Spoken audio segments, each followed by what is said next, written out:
Hello friends, আজকে তোমাদের আমি একটা নীতি শিক্ষার গল্প বলবো। গল্পটির নাম কে সুখী। একবার একটি কাক একটি রাজহাঁসকে দেখে ভাবলো রাজহাঁসটি কত সুন্দর। রাজহাঁসের সব পালক সাদা, যেখানে কাকের পালক কালো। কাক তার এই ভাবনা রাজহাঁসকে জানালো। রাজহাঁস উত্তর দিল যে তার মতে টিয়া পাখি সবচেয়ে সুন্দর পাখি, কারণ তার দুটি রং আছে, একটি সবুজ রং যেটা তার পালক, আর তার ঠোঁটটা টুকটুকে লাল রঙের।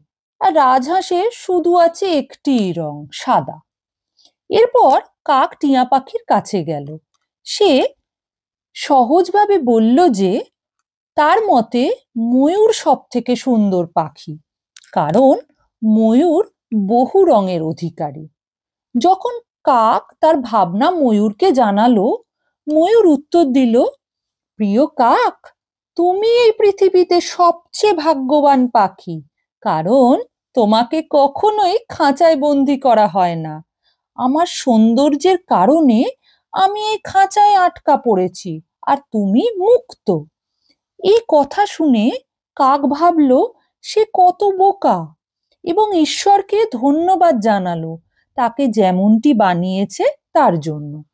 এই গল্প থেকে আমরা যে নীতি শিক্ষাটি পাই সেটা হলো, কখনোই নিজের তুলনা অন্যের সাথে করো না। তুমি যা এবং তোমার যা আছে তাতেই সুখী হও।